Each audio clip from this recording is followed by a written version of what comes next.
Hi everyone, my name is Trish Fordyce and I am your new Sexual Assault Prevention and Response Program Manager, otherwise known as your SARC. And we are here doing training today. I hope everyone is doing well in this virtual world we're in right now. Everyone air hugs and things like that.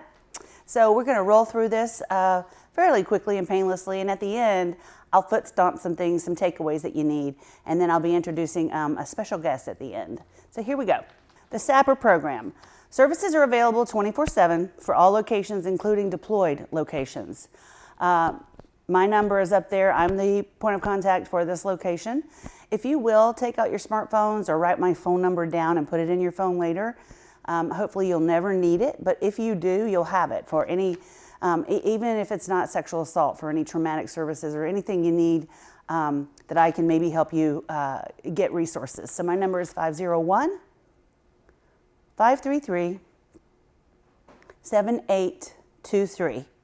Please put it in your phone. You can put Trish or SARC or whatever you want. And I have this phone 24/7, 365 days a year, so I'm available anytime. SAPR personnel will ensure victims are protected, treated with dignity and respect, and receive timely access to appropriate medical treatment and services. So that's what we're here for resources and services, should you or anyone you know unfortunately become a victim of sexual assault. The installation of the host wing commander provides functional oversight of the local SAPR program, ensuring immediate response capability exists to support you all. So it is not my program, it is the wing commander's program, but I'm the program manager and I have oversight over the program. So if you have any questions, again, just give me a call. What is sexual assault? This is the definition made by DOD SAPRO, the Sexual Assault Prevention and Response Office. And so it's a fairly legal definition, but I need to tell you what it is. Intentional sexual contact characterized by force, threats, intimidation, abuse of authority, or when the victim does not or cannot consent. Now, what does that mean? That means that they're incapacitated, such as under the influence of alcohol or drugs, and if they don't have the mental capacity to consent. That's what that means. These behaviors may constitute one or more criminal offense under the Uniform Code of Military Justice and or applicable state and federal laws.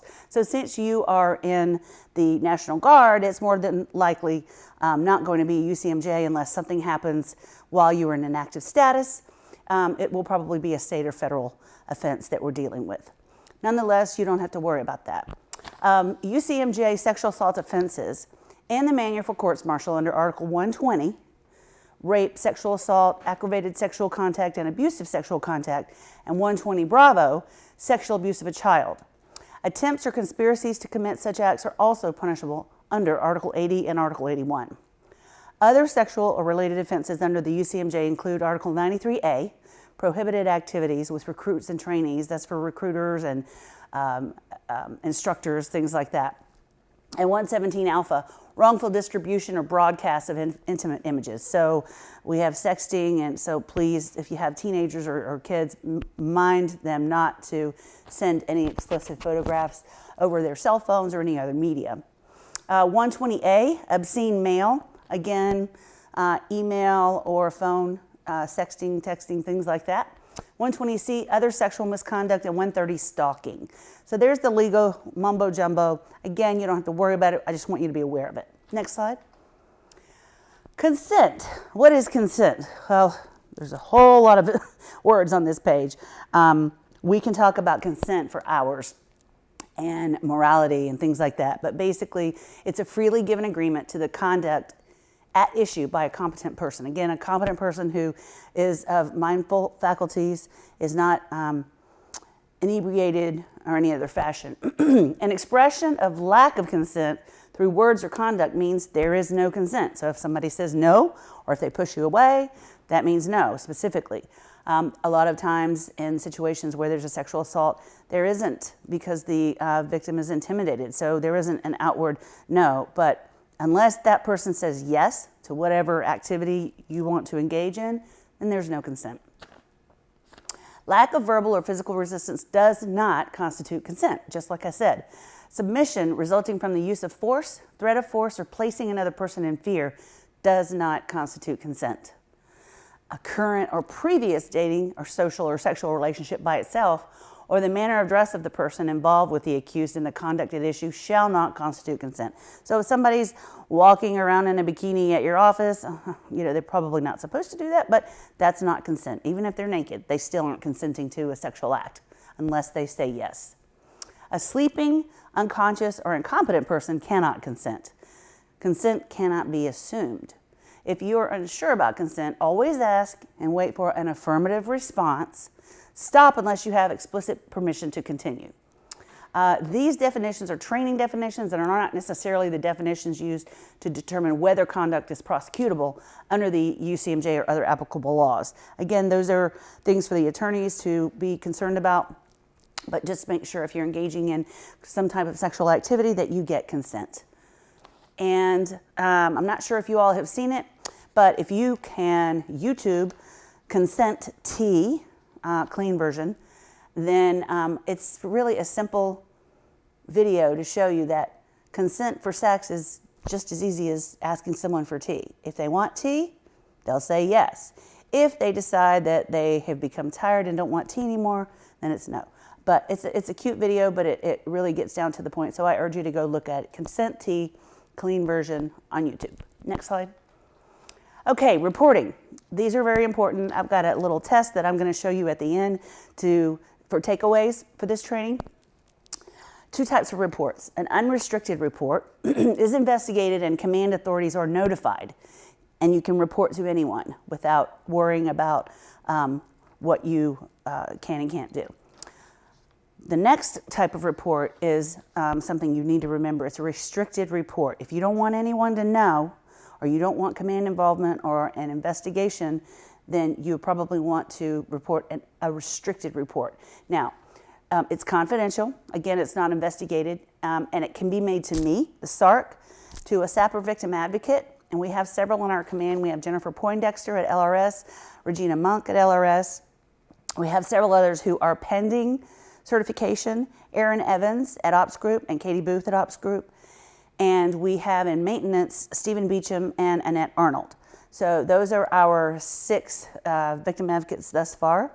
And we are working on a couple of more who have come to us from other locations who are already certified. But if you want to write those names down, those are people you can report to as well as me. You can also report to a healthcare provider. Now, this is different in different states, such as California. Healthcare providers are mandatory reporters. Here in Arkansas, they are not. So if you need a sexual assault forensic examination, you can go to your healthcare provider without them having to report to law enforcement. Next slide. Reporting outside the chain of command. This is important. Foot stomp. A victim is not required to first notify his or her commander prior to making a report, and should not if the alleged perpetrator is the commander or equivalent, or otherwise in the victim's chain of command. So you don't have to go to your command and report this. You can come straight to a victim advocate or straight to the SARC. You can also go to the chaplain. Chaplain cannot take a report, but the chaplain can facilitate you coming to me or a victim advocate so we can take a report and protect your options. Victims have the opportunity to go outside the chain of command to report the offense to others. Unrestricted report only, including the following. Their next senior commanding officer, commanders outside the chain of command, Office of Special Investigations, or IG, and then the DoD Safe Helpline. Now, those are unrestricted reports. They will be investigated. If you want a restricted report where there's no investigation, no command involvement, come straight to the SARC or a victim advocate. Next slide. Independent investigations. Okay. If information about a sexual assault comes to a commander's attention from a source other than the victim, say someone witnessed the crime, and that person goes to the commander and says, hey, there was a sexual assault, that commander must immediately report the matter to an MCIO, Military Criminal Investigative Organization, and an investigation may be initiated based on that independently acquired information. Victims who previously made a restricted report before that independent investigation information is out can maintain that restricted report and can elect not to participate in the investigation. If a SARC is notified of an independent investigation and the victim has not signed a DD Form 2910, which is a victim reporting preference statement, which says you want restricted or unrestricted. If you haven't signed that yet and information has already gotten to law enforcement or command, the SARC must inform the victim that the option to file a restricted report is no longer available. So basically, your options are only an unrestricted report, which will give you services and the availability of medical care, counseling, things like that, but there will be an investigation. Next slide. Mandatory reporters for sexual assault include commanders, chain of command including supervisory chain, supervisors, and first sergeants. Air Force instructors, with the exception of USAFA instructors, and law enforcement. So if information comes to any of those individuals, there's got to be a mandatory report and there will be an investigation conducted. Next slide. Okay, sexual harassment. I don't work sexual harassment.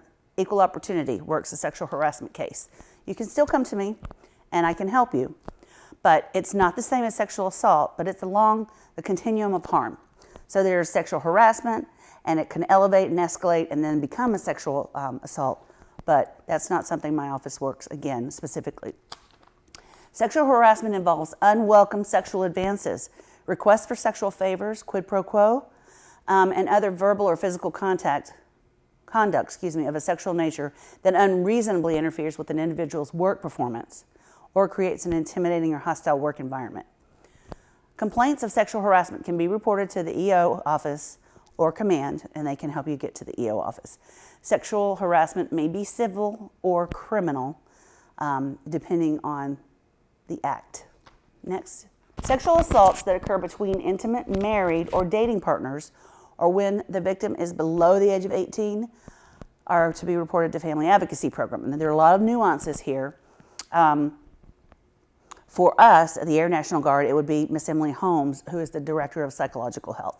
So if there is a problem with a family member or intimate partners, married, common law, or children under 18, then that goes to Emily Holmes. Next slide. Okay, this is our special guest. This is Bo. Come here, Bo. He is our special guy. He's a service dog, and he is trained to do a lot of things, but he's an emotional support guy. Come here. Come on. Good boy. So if you ever want to see Bo, play with Bo, pet Bo, he loves warm hugs, and he loves to chase balls. So I'm in building 106, right behind the headquarters building, in the very back of the building. If you ever want to make an appointment to come and hang out with Bo, you don't have to be a victim of sexual assault. You may just need to chill and pet a warm dog. So you're always welcome to do that anytime. Thank you. Now, let me talk to you about the important stomping points that you need to take away from here. I created a little quiz that thankfully you don't have to take because the boss said that he didn't want you to have to deal with that. So, what does SAPR stand for? It stands for Sexual Assault Prevention and Response. When are SAPR services available? All the time, 24/7. You call that phone number I gave you at the beginning, and I'll be there to help you. In which of the 4 scenarios can consent be given? Well, I asked several things, but basically consent can be given by an unimpaired person of 100% mental faculty. Which are 2 types of reporting for sexual assault? Restricted and unrestricted. Which type of sexual assault report is confidential and not investigated? Restricted. Which type of sexual assault report is investigated and not confidential? That would be unrestricted. True or false? A victim is required to notify their chain of command before reporting a sexual assault. False. If a victim reports a sexual assault to their chain of command, what type of report will they be limited to? Unrestricted. It will be investigated. Command's notified. Mandatory reporters for sexual assault include commanders, the chain of command, Air Force instructors, and law enforcement. True or false? Sexual harassment is the same as sexual assault. False. Okay, thanks everyone. I hope you're having a great virtual UTA. You take care and have a great weekend. Bye.